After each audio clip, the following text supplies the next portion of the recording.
Hoje, o Vestiário Aberto inicia falando dos nossos patrocinadores, que eles têm ajudado a gente. A Luz Mobiliária, compra, venda e locação de imóveis, negócio seguro. E a Frigocopa, frigorífico, comércio de carnes e demais alimentos. Lembrando que Vestiário Aberto está toda quinta-feira no YouTube, às 19 horas. Lembrando também que a conversa de vestiário e que ninguém pode saber, a não ser quem assiste o nosso podcast. Temos hoje uma entrevista maravilhosa, uma pessoa que me deu um prazer de aceitar isso aí, ninguém imagina. A gente adora ele, é o nosso amigo José Carlos Araújo. Muito prazer. Cheguei! José Carlos Araújo! Cheguei! Cheguei! Abriu, eu vou entrando. Vai Eu era repórter assim, naquela É época. mesmo? O jogador tá lá no campo e tal. Quando abriu o vestiário, que vocês entravam depois do primeiro tempo, ou depois de terminado o jogo, eu já estava lá no vestiário, às vezes jogador na banheira, entrevistando o cara, um massagista na mesa de massagem, o jogador estava lá, era o vestiário aberto. Tenho saudade desse tempo, Zé Mário. E o prazer é todo meu em estar aqui para bater bola com você. O prazer é meu, você sabe disso, É, como a gente é um ídolo que eu tenho. é, Mas, Zé, você entrava no vestiário, mas você não escutava nossas conversas, não, porque a gente, quando entrava, a gente, epa, epa, pode parar, ninguém é. falava, não, né? Mas olha, naquela época, mesmo quando a gente ouvia a conversa, tinha alguns segredinhos que a gente não divulgava. Não é omitir, para não prejudicar. Agora, se tem uma briga de jogador bronqueando, reclamando, era comum. Eu me lembro de um repórter que já morreu há muito tempo, José Castelo. Ele era do O Jornal, se eu não me engano, que era Diário Associado. O Zé Castelo uma vez brigou com o Gerson, uma pergunta que ele fez, o Zagallo brigava sempre com ele e tal. Ele era polêmico, mas era o estilo dele. Agora a gente não, a gente fazia amizade com jogadores, com comissão técnica. Era outra época, né, Zé? Eu acho também, outra época. Eu me lembro de todo esse Denis, Washington, Kleber Ronaldo Castro, Leite, Kleber Ronaldo, Leite. Loureiro Neto. Loureiro Neto, eram amigos da gente. A gente os tinha como amigo e eles, quando faziam as perguntas, eles faziam as perguntas sabendo que o que a gente podia É responder. verdade. Porque tem muita coisa que não dá para E responder. muitas vezes o jogador chegava para você dizer assim, ó, salário está 2 meses atrasado. Aí você divulgava para beneficiar sem dizer que foi o jogador que comunicou. Certo. Até porque naquela época, o jogador como o Zé Mário vivia com a premiação, o bicho. Bicho era o prêmio por vitória. E muitas vezes o prêmio por vitória era igual ao salário mensal. Então o jogador nem mexia no salário. Ninguém reclamava, mas o salário está atrasado 2 meses. A gente Então, falava para vocês eu darem era uma ajuda repórter do jornal O Dia e da Rádio Globo, então tinha dois veículos muito fortes, forte. né, bem populares e que proporcionavam uma grande repercussão, Zé. Como é que você começou sua carreira na rádio e como isso influenciou na sua trajetória profissional? Como é que você... Olha, eu, desde 14 anos de idade, eu nasci no Grajaú, aqui onde a gente está gravando, aqui é Grajaú. Eu nasci na Rua Saviana, lá em cima, na Praça Nobel. Hoje é um prédio, era uma casa antiga, aquela época o Grajaú era só Só casa. casas. Estudei na escola Francisco Campos, que é ali na Nossa Senhora das Graças, com Zé Vicente, aqui no Grajaú, e frequentava, fiz primeira comunhão na Igreja Nossa Senhora Perpétuo Socorro, Padre Alberto Ferro, e aquela época eu jogava botão sozinho, com a mesa montada e tal. Eu tinha a tabelinha do Campeonato Carioca, saía impressa, a gente guardava para acompanhar os resultados e tal. E eu jogava o Campeonato Carioca todo transmitindo. Eu em casa transmitindo na mesa e tal. Eu não tinha dinheiro para comprar um campo de futebol. Eu pegava na feira aquelas caixas, caixote, né? E juntava, dava polimento, metia um verniz, fazia um campo legal. Criatividade, né? Criatividade, tinha que fazer um campo. Aí eu fazia. Então eu tinha time de botão pra caramba e eu transmitia. O meu sonho, na época, era ser médico. Aí eu me preparei para fazer medicina, só estudei escola pública. Saí daqui do Grajaú, da Escola Francisco Campos, fui para a Escola Panamá, na Duquesa de Bragança, ali já é meio Andaraí, e dali fiz concurso para o Pedro II, que era o colégio padrão do ensino secundário, passei, fiz 7 anos lá, Onde? Onde era o Pedro II? na Marechal Floriano, Na Poxa Floriano. no Porque centro da tinha lá da, cidade. da Eu cidade e tinha pegava os o bonde de daqui. Lins aqui em cima, ia para lá, para Marechal Floriano. E E aí aí, eu estudava no São Bento. ah, Quando é? o pessoal do São Bento passava ali, tinha briga. Sempre era Várias atacado. vezes, várias vezes. São Bento era muito qualificado. Ah, quando passava ali, os Mas o alunos São Bento brigavam. era todo cheirosinho, comia danoninho. Eu não... É verdade. Mas eu não era, não. Eu morava É verdade. eu morava em Maria da Graça, tá? Pois é, Não era. mas o Pedro II, não, o Pedro II tinha que comer aquele pão com salsicha ali da Marechal Floriano. Mas ali aconteceu o seguinte: eu fiz concurso, passei para lá, o antigo ginásio, depois eu fiz científico, e minha turma era toda que ia fazer vestibular para medicina. E a minha turma tem vários, de 22 alunos do último ano do ensino grau, tem 18 médicos, 18.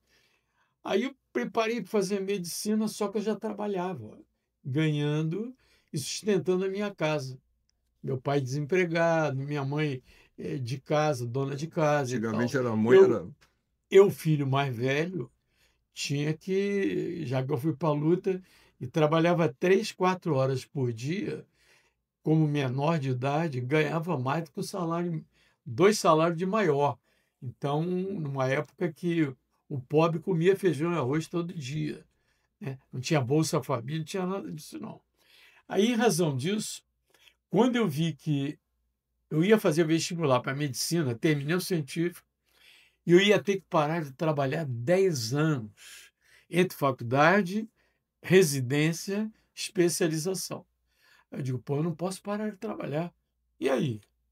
Eu digo, quer saber? Eu ia ser cirurgião ortopedista. Eu queria ser ortopedista e fazer cirurgia geral. Aí eu digo, quer saber uma coisa? Eu vou escolher um curso para eu fazer vestibular e poder continuar trabalhando de dia.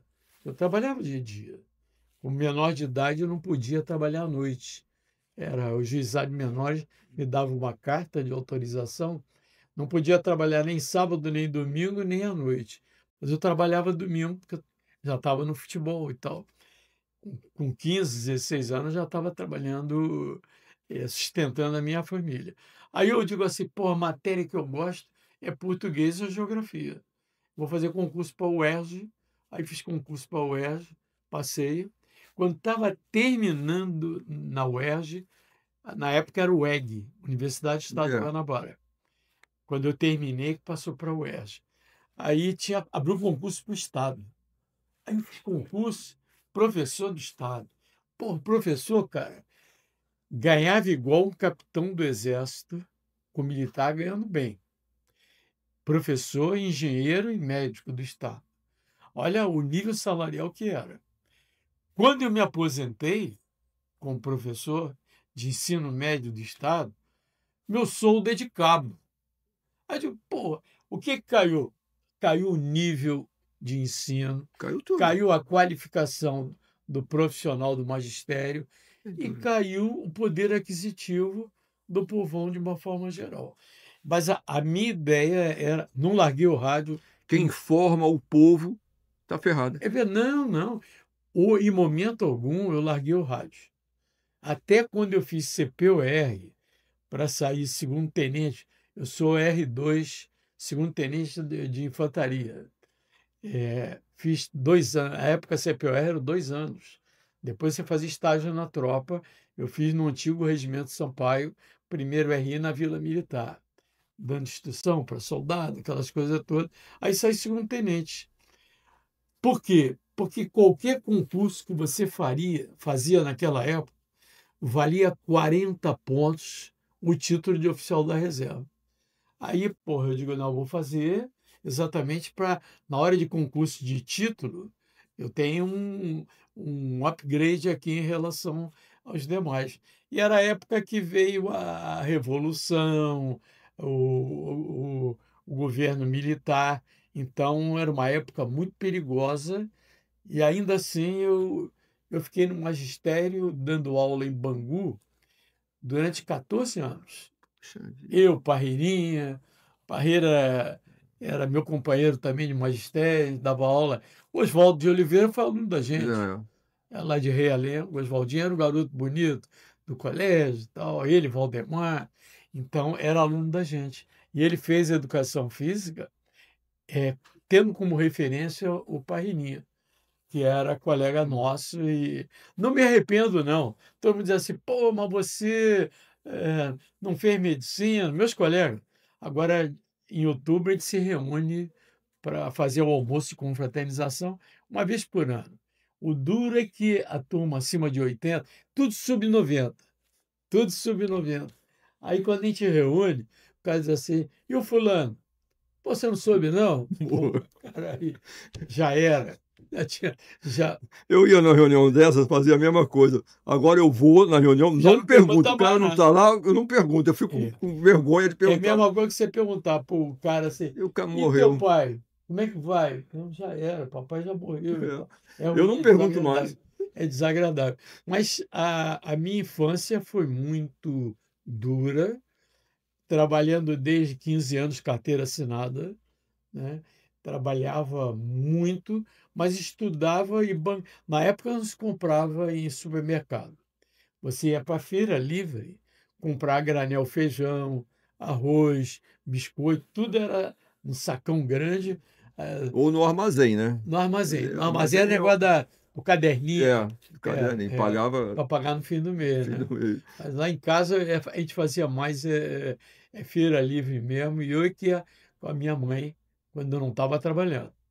Aí você virou o garotinho com aqueles bordões todos. Como é que surgiu esses bordões? Que você... tem Olha, vários, não tem um só, não. eu, quando garotinho surgiu, porque eu chamava todo mundo de garotinho. Igual, por exemplo, Marcelinho e Gabriel, não sei o nome dele, aí trabalhando aqui com a gente e tal. Eu dizia, seu garotinho, vem cá, sobe um pouquinho o som, olha o meu retorno e tal. Então, era garotinho. Aí o Denis Menezes, uma das maiores referências Sem dúvida. na reportagem esportiva, ele chegou e começou a me chamar de garotinho. Aí virou. Tanto que o Anthony Garotinho foi meu estagiário na Rádio Nacional. Me imitava e me roubou e foi para o registro civil registrar o perfil do político brasileiro, né? Tomar a mão grande. Um dos bordões você comprou.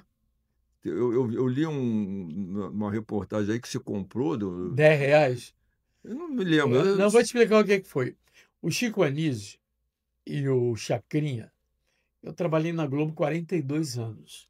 E quando eu estava começando, o Chacrinha me punha no júri, uma vez por mês. Era com Luísa Brunet, Eu fui também já Miquel. nesse júri uma vez. É. Não Aí, tinha nada a ver comigo, mas eu fui. aí o júri era para julgar calouro, era para. E o Chacrinha botava meus gols. Eu não era o locutor titular da Rádio Globo, não. Era o Valdir Amaral. Mas ele me botava no júri e na hora do gol que reprisava, ele jogava bacalhau para a galera, porque ele era vascaíno. E porque eu dizia, olha o Vascão do Chacrinha aí, vem crescendo pelas quebradas da direita. Aí o Chacrinha me adorava. E o Chico Anísio era meu fã declarado. E a mesma coisa, o Chico me botava no Chico Anísio Show, no Chico City, e ele me dava umas dicas de trabalho. Inteligente pra caramba. Meu Chico, Deus do céu. ele dizia assim, Zé, fica ligado no que a galera está falando. Como eu estava na sala de aula, eu digo assim, Zé Mário, sou eu. Sou eu, já veio dali. Entendeu? Sou eu. Aí o Roberta de quê, Roberta? Jesus. Hein? Roberta Jesus. Roberta Jesus. Quer dizer assim, voltei. Quando saía da sala, voltava e tal. Aí isso aí eu fui assimilando e fui adequando a transmissão. Só que uma vez eu era contato de publicidade da Rádio Globo. Depois eu vou contar a história porque que eu me transformei em contato de publicidade. Eu era locutor. Comecei como rádio escuta, plantonista, repórter. fui locutor, contato, publicidade, e 16 anos fui diretor da Rádio Globo, na fase mais áurea do rádio AM. O rádio FM nem tinha essa penetração. Aí eu estou em Copacabana, tinha um grupo de amigos, eu, Vanucci, Fernando Vanucci, Paulo Stein, Roberto Feijó, Ademar Gonçalves, que era da Macanérios. A gente juntava e saía o Francisco Horta com a dona Cibele, o Kleber Leite e a Nancy vieram depois, mais tarde. E a gente, sexta-feira, ia ao teatro, ia jantar fora. Ia ao teatro, ia jantar fora. Para adiantar os trabalhos, eu, como trabalhava como contato à tarde, eu levava meu fusquinha, atendia as agências da Zona Sul. Eu me lembro que uma vez eu parei em Copacabana, o Teatro Brigitte Blair, era num bequinho sem saída ali em Copacabana. Aí eu parei o carro, o Fusca, fui comprar ingresso. Quando eu saí, tinha um casalzinho, adolescente, tipo 15 anos, 16 anos, mas com muito fumo na cabeça. Aí chegaram para mim e disseram assim, me dá R$5. Aí eu digo, não, vou dar 5 para cada um. Dei 5 para ele, dei 5 para ela. Aí ele falou assim, valeu, cheio de fumaça na cabeça. O valeu, passei a valorizar o lance bonito, papapá. Valeu, entendeu? Exatamente em cima disso. Custou R$10, porque eu fiquei antenado, ligado, esse bordãozinho. E com a dica do Chico, né? Porque o Chico é que Não, tocou Chico, você, mostrou você. Daquelas 200 personagens dele, posso dizer que 190 ou mais eram personagens reais. Do dia a dia, né? Que ele percebia. O Bozó trabalhava na TV Globo, queria ganhar namorada com crachá pendurado aqui, ia para o auditório namorar. Bozó trabalhava lá com a gente. Eu escrevi um livro, em 79, mais ou menos, Por que fui, porque não fui mais. Uhum. Por que fui, porque não é mais. Porque foi o melhor do mundo e não era mais. Já em 79 eu já escrevia isso. E botei embaixo meu nome, José Amaro de Almeida Barros. A editora que botou. Aí eu fui num teatro, quando eu olho está o Chico lá sentado. Eu fui no carro, peguei o livro, cheguei e dei assim por trás, que ele me adorava também, não podia me ver que me abraçava. Aí eu botei o livro assim, ele pegou o livro, olhou para mim, me abraçou e tal, falei, pô, livro legal. Quem ele escreveu esse livro? Falei, eu. Ué, você? Ele folheou. Mas cadê teu nome aqui? Falei, tá aqui, ó, José Mário Bebê. Quem te conhece como José Mário?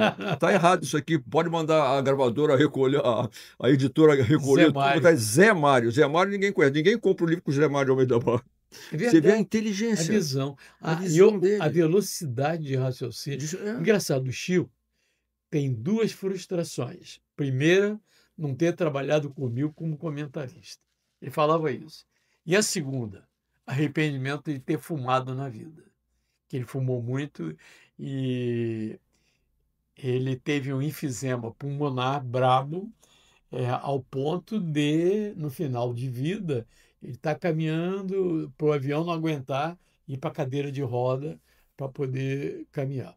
O Chico foi dos maiores talentos que eu conheci na vida e dos caras mais humildes para mostrar que o gênio geralmente é um cara humilde. Para você que sonha em alcançar um patamar mais elevado na vida, coloque isso na cabeça.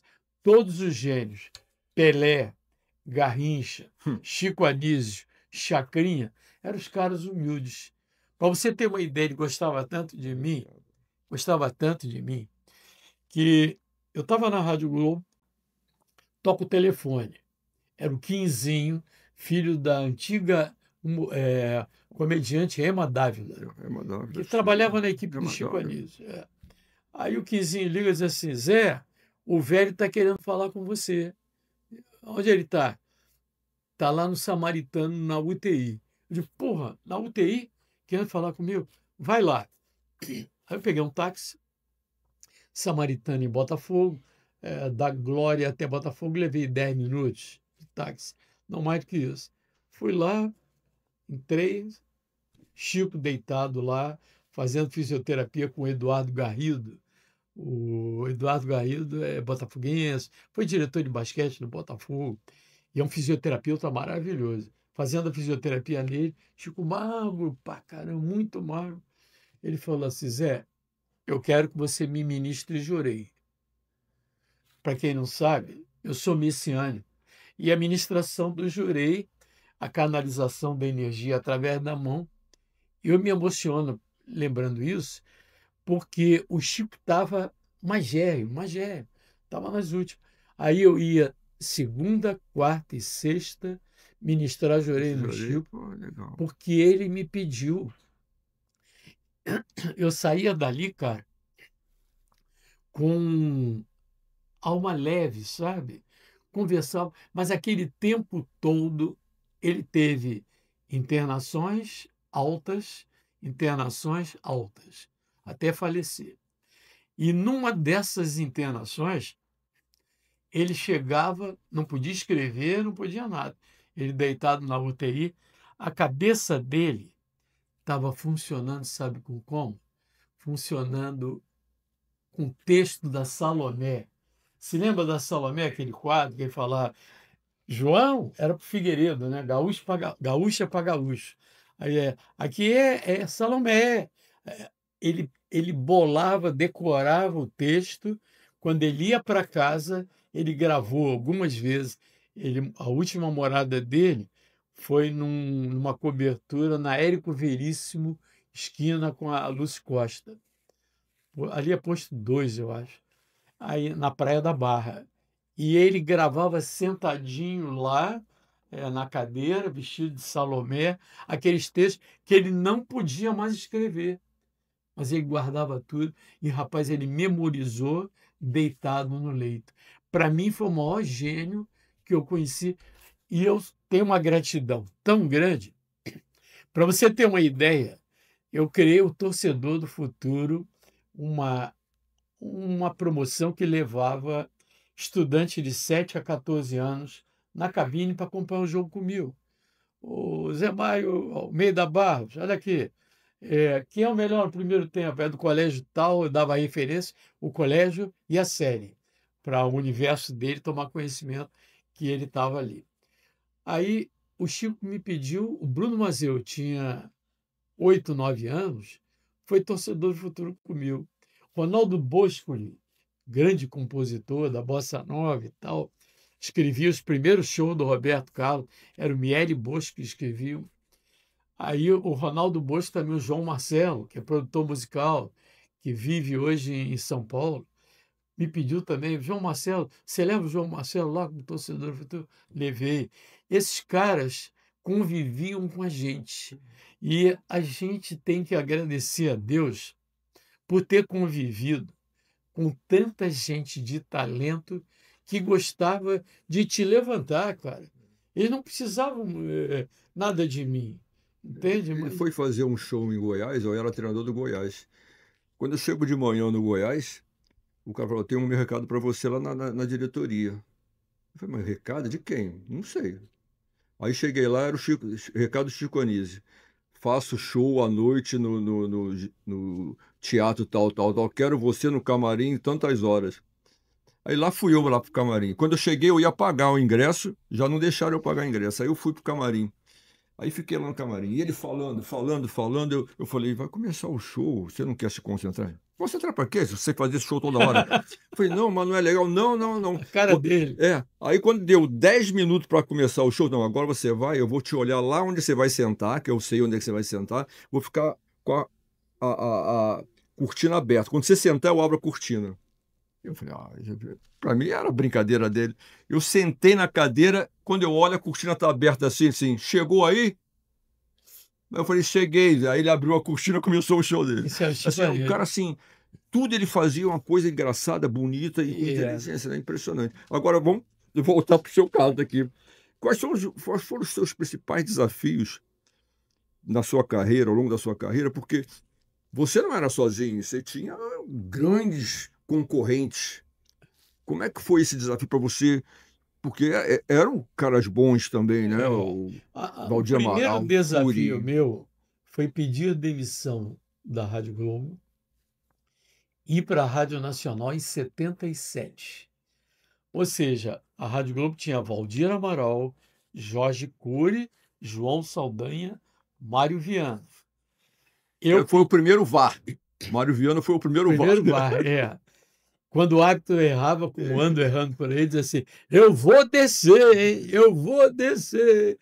Aí acontece o seguinte: um cara com 36 anos para 37, quando eu fui para a Rádio Nacional, eu fui para encarar essas feras todas. Do Alcei Camargo na Tupi, Orlando Batista na Rádio Mauá, Valdir Amaral e Jorge Cury na Rádio Globo, que o Cury já tinha ido da Nacional para a Globo desde 70. Só um cara muito maluco pede demissão da Globo. Eu tinha 14 anos de casa ali. Depois, quando eu voltei, fiquei 28. E aí eu levei Luiz Mendes, me acompanhou, Deni Menezes, o Washington Rodrigues, Sérgio Moraes, que era narrador, e fui me juntar. Gordinho, É, com a é, voz. Fui me Ele juntar. tinha um bordão também muito interessante. Eu me lembro do negócio da arquibancada, não tinha? Eu me lembro de Sérgio Moraes. Eu vou ver se eu O lembro. que ele tinha é Sérgio Moraes, é, daqui não saio mais, um negócio assim. Ele É. tinha um bordão interessante. Aí eu fui para encarar esses caras. Aí ele disse assim: mas por que você teve coragem de pedir demissão? Primeiro, eu era contato de publicidade. Eu, desde 68, era contato de publicidade. E tinha 8 para 9 anos de publicidade já. E quando eu fui para a Rádio Nacional, eu já fui com todo o futebol vendido. Todo. E não era para pouca gente, não. Souza Cruz, na época, cigarro anunciava em rádio, Texaco, Puxa. Whisky Green Gold e um quarto anunciante que não fui eu que vendi, era da rádio. Uma rádio do governo. Porra, como é que você vai para uma rádio do governo e o Globo fez, Valdir Amaral que redigia, 3 editoriais dizendo que o governo estava aliciando profissionais da iniciativa privada. Só que, na época, o Deni Menezes ganhava 4.000 cruzeiros ou reais na Rádio Globo. Eu fui pagando 25.000 para ele, 25.000 para o Mendes, 25.000 para o Apolinho, que era da Continental, Continental. da emissora Continental. Nessa época ele estava na Continental. Aí todo mundo quebrado, todo mundo duro. Eu até com um contato eu ganhava um dinheirinho legal. Já tinha comprado um apartamento na Tijuca e tal. Já estava ganhando um dinheirinho legal. E aí eu consegui, em 7 anos de Rádio Nacional, fazer. No segundo ano eu já estava ganhando da Tupi. Aí, com um tempo, 7 anos, eu já estava ganhando um tempo da Rádio Globo. 6, 7 anos. Aí o Paulo César Ferreira, que faleceu recentemente, era o diretor-geral, liga para mim e diz assim: Zé, o Cury e o Valdir estão me deixando na mão aqui, estão indo para o Jornal do Brasil. O Nelson Batista, que morava na Perana, era vizinho no Leblon do Paulo César Ferreira. O Nelson me contou. Aí falou para mim assim: você topa voltar? Vamos conversar. Eu pago a multa, tudo rescisório, pago tudo, tudo, tudo. Se você ganhar na justiça, o dinheiro é teu. Aí o diretor que fala isso para você, porra, eu digo, pô, mas eu estou bem aqui na Rádio Nacional, eu nunca fui empregado do governo, nunca.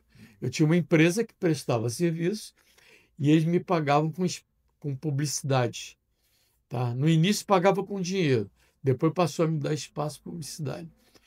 E aí você vai perguntar assim, mas como é que você de locutor, professor de geografia do Estado, de repente vai ser contato de publicidade? Aconteceu o seguinte, o Cury era da Rádio Nacional em 68. Aí o Cury me chama para ser o segundo narrador da Rádio Nacional. Gostava de mim e tal. Nós morávamos em Vila Isabel, tanto Cury como eu, morava na Teodoro da Silva, ele morava na Luiz Barbosa. Aí ele fala assim: quero você trabalhando comigo, garoto. Você, pô, é muito bom e tal. Tá legal, vou te pagar X, não me lembro quanto era. Eu cheguei para o Valdir Amaral e disse assim: Valdir, eu estou saindo. Como que você está saindo? O Cury me chamou para ser segundo dele. Eu não vou dizer quanto ele me ofereceu, mas eu estou saindo, estou indo embora. Ah, você não vai não. Ah, como é que eu não vou? Eu vou casar agora em dezembro. Isso era setembro de 68. Porra, eu dava aula em 3 colégios, trabalhava no jornal O Dia e trabalhava na Rádio Globo. Me virava, cara. Magro pra caramba, né? Dando duro, ralando bastante. Disse, não, não, você não vai não. Encontrei o doutor Roberto Marinho. Abasteceu o carro aqui embaixo, aqui na Frei Caneca, e eu renovei meu contrato como locutor da Rádio Globo. E eu pedi a direção comercial. E ele me deu. Eu vou ser diretor comercial e você vai ser meu contato. Contato é o homem que vai nas agências vender publicidade. Eu digo assim, ô Valdir, eu não sei vender. Eu sou professor, sou jornalista, sou radialista. Disse assim, eu também não, mas a gente vai para a rua para aprender. Aí, meu amigo, foi a pipa no alto que eu botei, que na época não pagava prêmio por meta cumprida, não. Era comissão mesmo, sobre o que entrava. Eu ganhei um bom dinheiro naquela época, e agradeço ao saudoso Valdir Amaral, que me proporcionou isso. E a gente foi para a rua aprender a vender. Com 2 anos de contato, tinha um concurso Contato do Ano, que os mídias das agências, mídia que recebe a verba do anunciante para distribuir da melhor maneira possível. Os mídias votavam. E os mídias me elegeram o melhor contato do ano, ganhando do contato da TV Globo, ganhando do contato do Jornal Globo. Era o Fernandinho na TV Globo, era o Wilson Silva, o contato do Jornal Globo. E eu ganhei na votação dos mídias com 2 anos de contato. Isso aí me ajudou, me deu uma frente, e foi o melhor cartão de visita, que era a latinha. Eu dizia assim, Zé Mário Barros, aí, contato aí na Macané Erickson, não sei o quê. Eu dava o alô para os caras com time, né? Isso aí abria a porta para eu vender mais ainda. E graças a Deus eu estou na publicidade até hoje.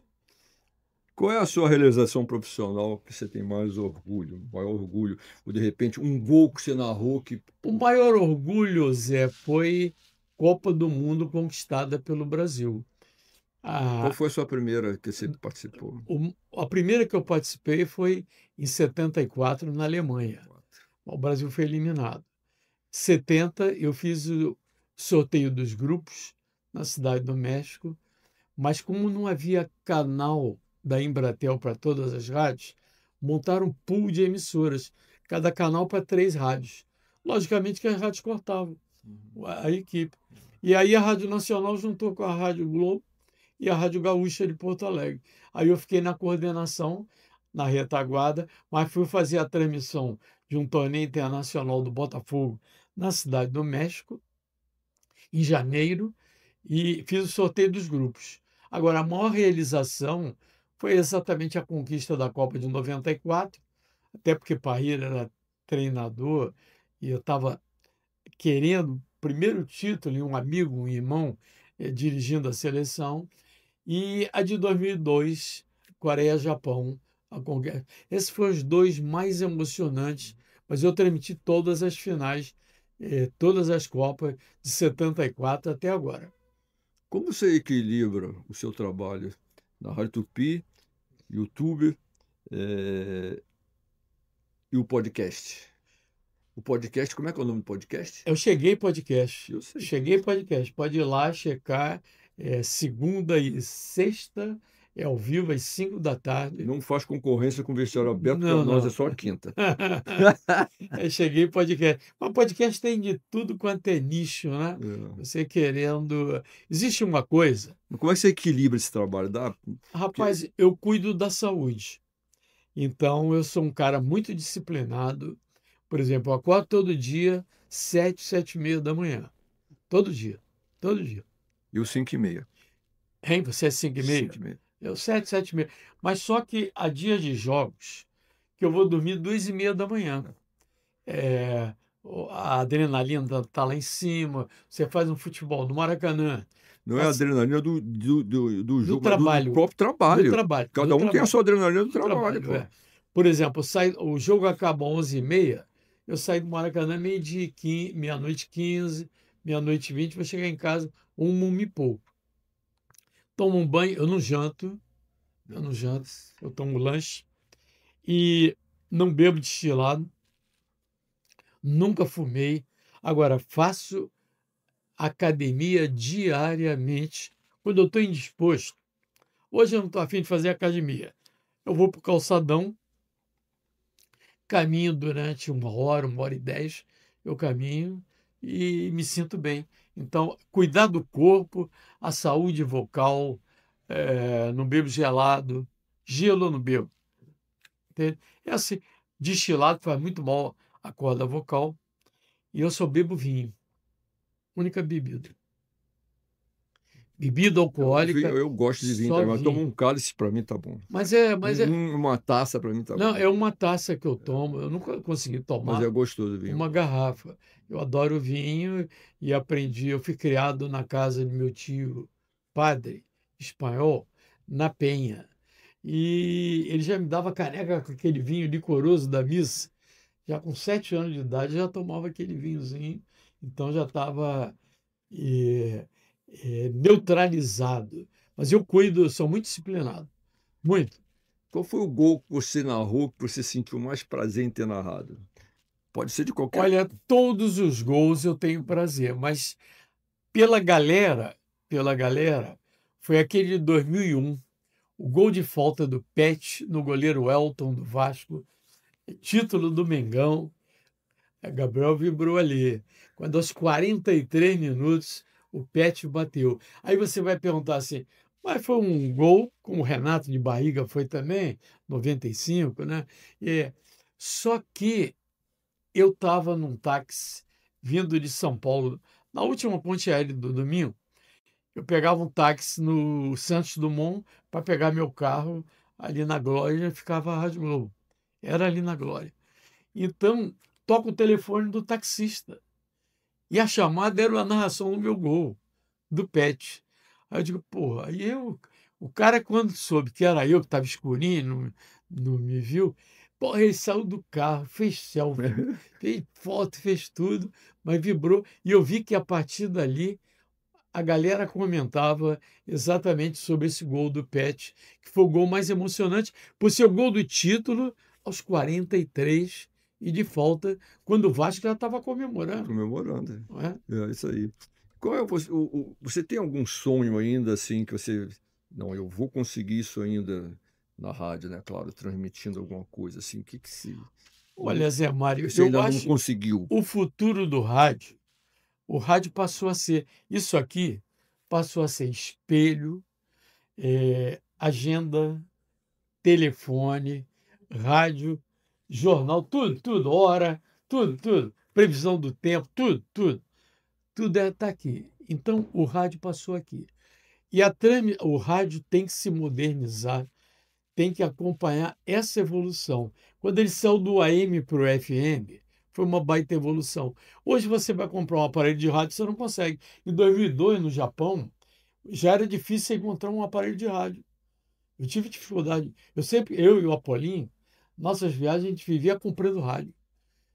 Tem uma coletânea lá incrível, o Transglobe, nada se compara ao Transglobe Filco, aquele velho Transglobe com 12 faixas. Aquele é o melhor rádio, melhor alto-falante, melhor som, tudo.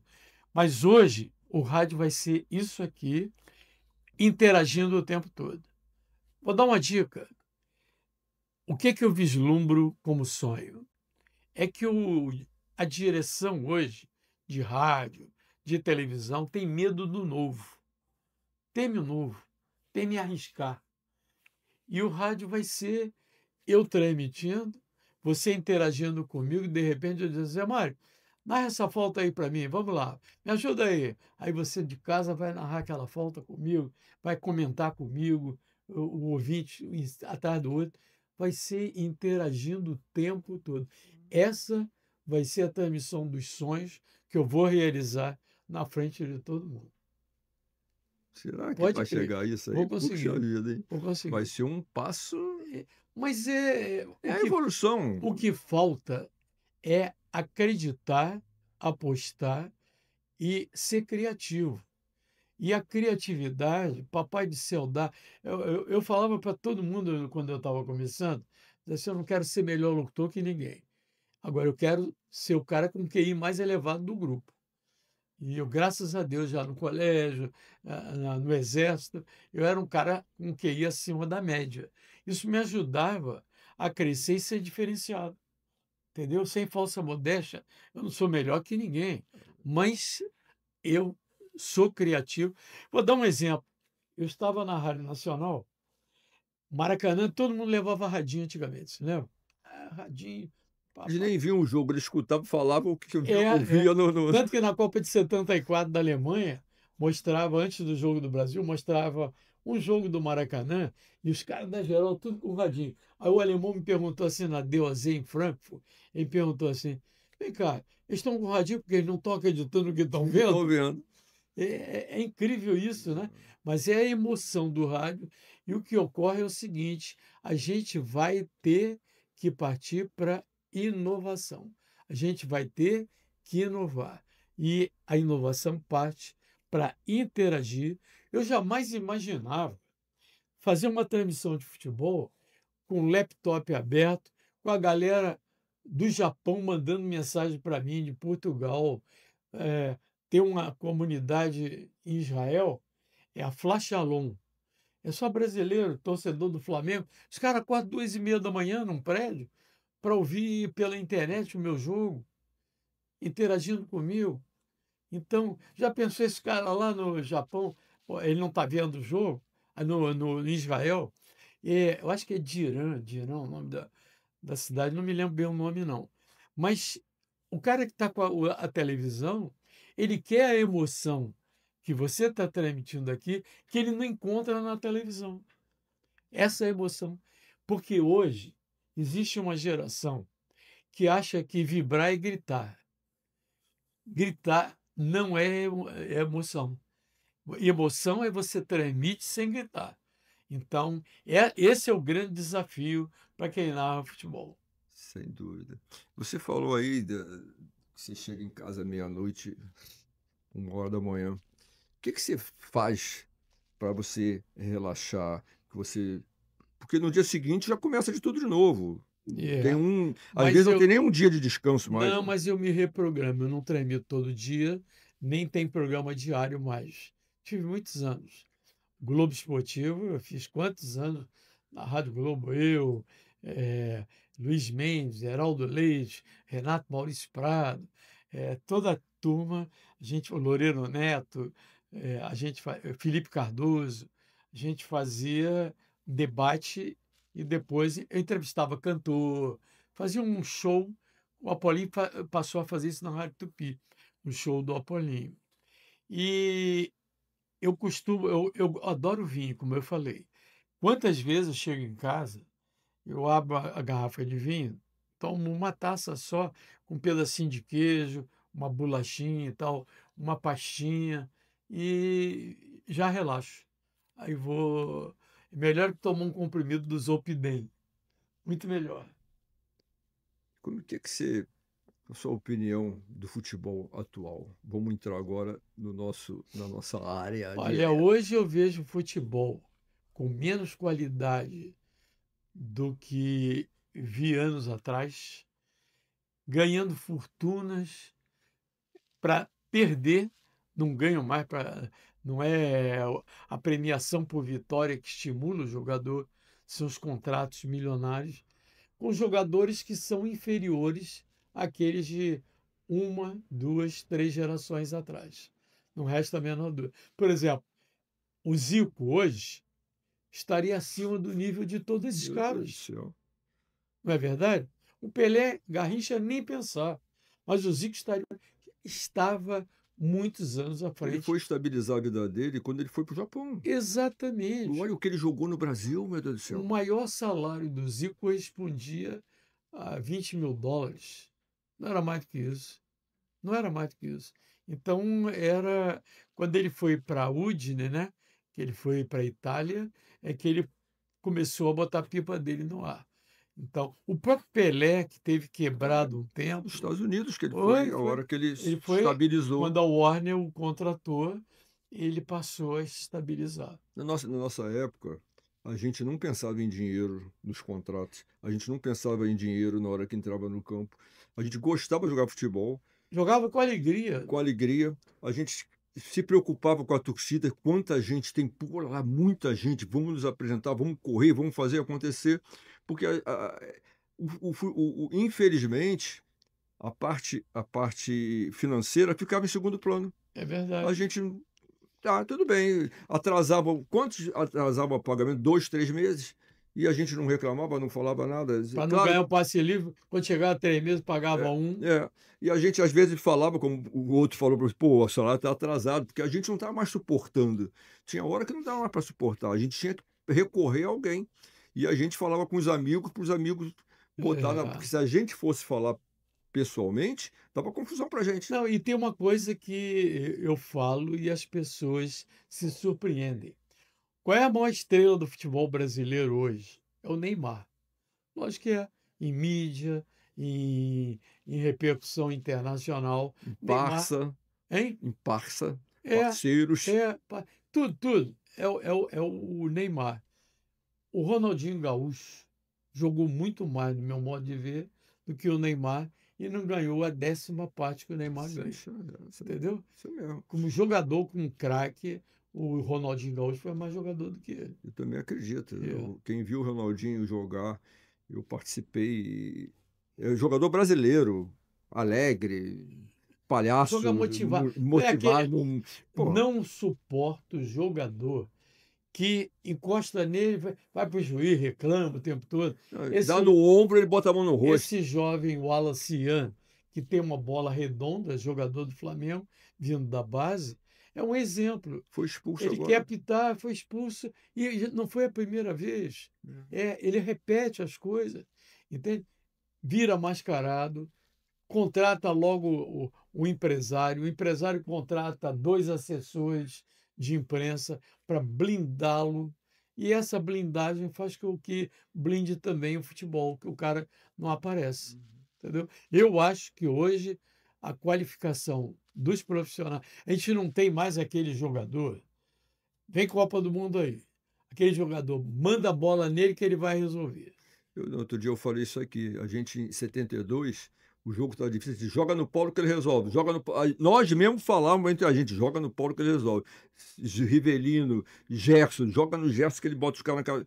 A gente falava isso de um do outro, hoje quem resolve? Não é. Individualmente. Você joga no Romário, joga no Ronaldo, E vai resolver. Agora, hoje, como é que você vai jogar a bola em quem? No Vini Júnior? Vai decidir? Não vai. Não vai. Não vai. Está faltando qualidade. Essa renovação existe. Só que a gente hoje, não sei a que atribuir. Falta de campo de pelada? Não sei. O Brasil é o único país que consegue montar 2, 3 seleções do mesmo nível. Você monta 2, 3 seleções do mesmo nível, mas nenhuma vai ter um jogador que desequilibre. Nenhum. Sim, eu particularmente, eu acho que o grande problema no Brasil hoje são os treinadores da base. Muito se falava dos treinadores da base da época que não tinham instrução, os caras falavam errado, mas instruía, orientava os jogadores. Eu peguei o Pinheiro, sensacional. Depois peguei o Major Bruno de Carvalho, excepcional. Peguei Alfredo Abraão, muito bom. que me ensinaram muita coisa. Eles não vão ensinar a jogar bola, mas vão orientar o futuro. O Pinheiro, você chegava de chinelo para treinar, ele mandava você embora. Jogador não usa chinelo. Bermuda, pode ir embora, não treina comigo. Tinha que mostrar uma postura. Uma postura, porque era jogador do Fluminense, jogador de futebol. Então, chegava no campo, não pode dar carrinho. Porque se você der carrinho, você não tem recuperação. Como é que você vai levantar para ir correr atrás do cara? O cara já está na frente. Então não tem carrinho. Muitas coisas eu passei a fazer quando eu fui treinador. Desses treinadores que me ajudaram. Assimilou, né?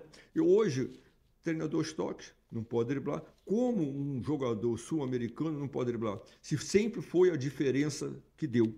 Foram os jogadores sul-americanos, Brasil, Argentina, Uruguai principalmente, que driblavam, que faziam a diferença, tanto que os treinadores vinham aqui para dentro para saber como é que a gente ensinava eles a driblar, como é que a gente fazia os treinamentos. Hoje a gente vai para a Europa ensinar pela Academy e volta para o Brasil fazendo treino de Europa. Dois toques, não pode driblar, toca a bola para trás, isso aí não é futebol sul-americano. Deforma. Então, eu acho que assim, a base precisa ter pensar e falar assim, peraí, qual a característica do futebol brasileiro? Nós temos que incentivar isso aí e não tolir como estão tolindo. Por isso a gente não tem jogadores de destaque como está pensando. Tá certo. Agora eu vou falar com você. A gente aqui, o nosso bordão, né? Lembrando que a conversa é vestiário e ninguém pode saber. Agora, só que você é o contrário, lembrando que a conversa de estúdio e que ninguém pode saber. Fala uma coisa engraçada que aconteceu no estúdio que ninguém sabe. Você não lembra, não? Alguma confusãozinha, mas que não precisa citar o nome e tal. Não, eu acho que em estúdio, eu trabalhei na TV Globo de 85 a 90. Fazia Globo Esporte, era Fernando Vanucci, Léo Batista, apresentadores.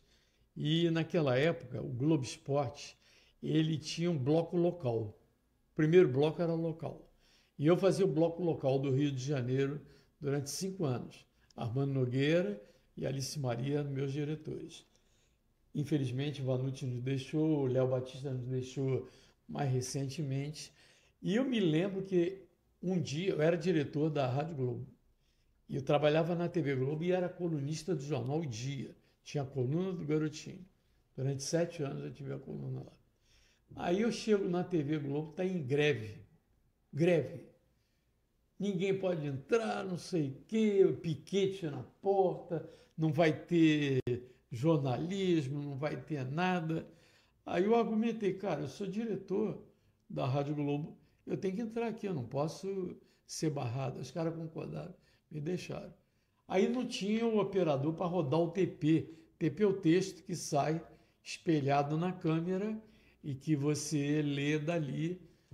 E tinha que fazer o Globo Esporte. Alice chega para mim e diz assim, você faria sem o TP, o Globo Esporte?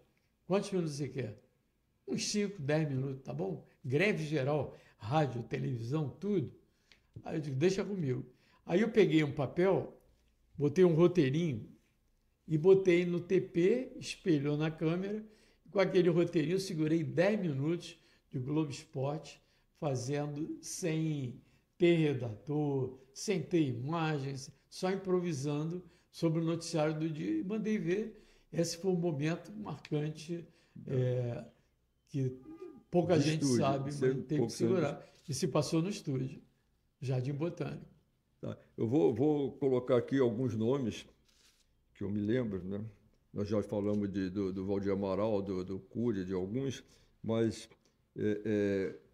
eu vou fazer aqui. Ari Barroso você não pegou, porque também mas eu só como escutei. Criança eu vi. A gente escutava, né? Luiz Mendes, João Saldanha, Mário Viana, Denis Menezes, Washington Rodrigues, Galvão Bueno, Luiz Roberto, mais alguém para citar aí, porque era uma concorrência boa. Não, o João Saldanha, o Mário Viana, o Titio, eu tenho uma lembrança muito marcante, que ele ficou doente e não estava podendo trabalhar. Eu cheguei no Paulo César Ferreira e disse assim, está terminando o contrato do Mário Viana, vamos renovar. Aí, o que você acha? Dá um aumento aí, não sei quanto que era, 10%, sei lá. Deu o aumento, eu fui no hospital, ele assinou deitadinho no leito. Aí, chefinho, eu rezo por você todo dia.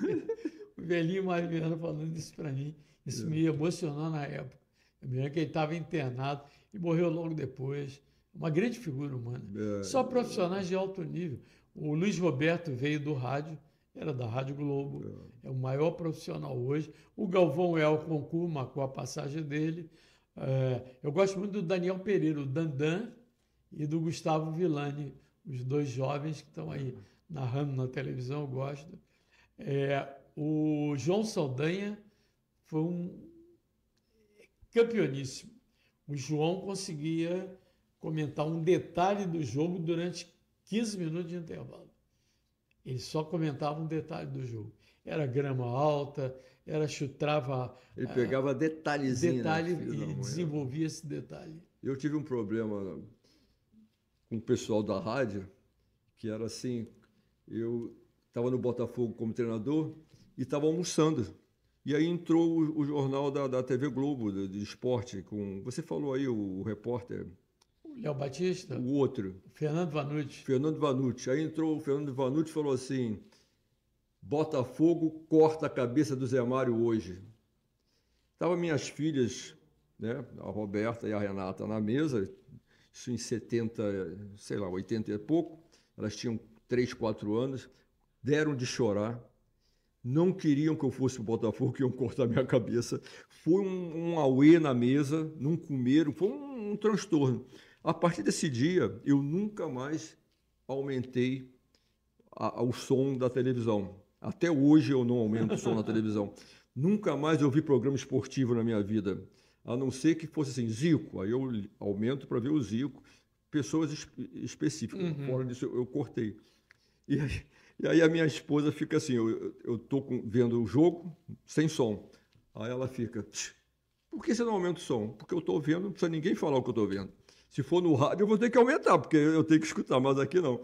Mas assim, foi um lance que aconteceu que influenciou, marcou a minha família, e todo mundo chorando.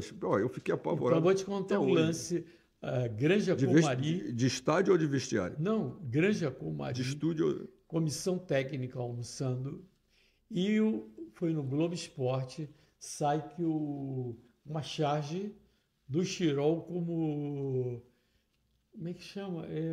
O cara que tem 2 empregos, 3 empregos, um negócio qualquer assim. Aí era mentira. O Chirol dava aula em 2 colégios. 2 colégios. Então, o Chirol pegou as coisas dele, desceu, Zagallo não viu, Parreira não viu. Ele foi embora, abandonou a seleção. Assim, exatamente revoltado com o que estava vendo na televisão na hora do almoço.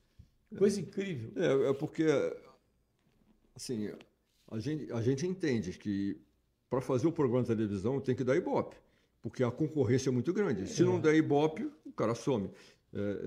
Às vezes eu falo do Neto, né, desse aí jogador Neto que está na televisão, e eu trabalhei com o Neto no Guarani, ele é totalmente diferente do que faz na televisão. Faz um tipo. Ele faz um tipo na televisão, porque tem que ser aquilo. Trabalhei com ele. Mas, assim, no Guarani, ele ajudava todo mundo.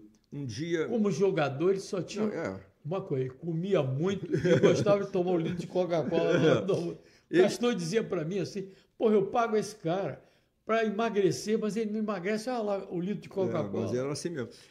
Um dia eu estava conversando com o jogador, ele se meteu. Eu fiquei quieto, fiquei olhando para ele, ele se meteu, eu acabei antes do treino, a preleção, dei o treino, quando acabou o treino, eu chamei ele e falei assim, olha só, você nunca mais faz isso, que isso é errado, assim. Eu não quis chamar a atenção de você no frente de todo mundo, eu estou falando para você aqui, fica só entre nós dois, tá legal? Tá legal. No dia seguinte eu reuni todo mundo, todo dia eu reunia. Quando eu comecei a falar, ele falou, eu quero falar. Eu olhei para ele e disse, não acredito. Ele falou assim, eu queria pedir desculpas que eu fiz ontem, ficou errado com o Zé Mário, tal. Então, assim, um cara bacana. Porque se fosse outro, ele ignorava. É verdade. Então, assim, ele é outro cara, porque a gente sabe que na televisão a concorrência é muito grande, né? E tem que fazer. Mas eu acho que as pessoas têm que ter cuidado quando fala diretamente, porque a família das pessoas está escutando. Então eu vejo às vezes... Você está entrando nas casas. Né? Eu vejo muita coisa errada assim. Mas o futebol de hoje, você já falou que é totalmente diferente, a gente sabe disso. Mas você acredita na seleção brasileira? Olha, Zé, o Brasil sempre vai ser candidato ao título. Sempre, sempre. Logicamente que eu torço para o Ancelotti dar certo. Ele não tem nenhuma experiência de seleção. Todo o currículo dele, vitorioso, é de clube, onde você treina todo dia, tem como corrigir. É diferente treinar clube e treinar seleção.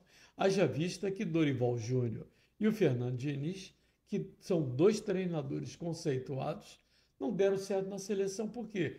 Porque foram chamados para quê? Cata-cata, vamos jogar. Cata-cata, vamos jogar. Não tem tempo de treinar. É diferente. Agora, o Ancelotti vai ter tempo, ele tem uma noção do time, vai ter tempo de treinar para a Copa do Mundo.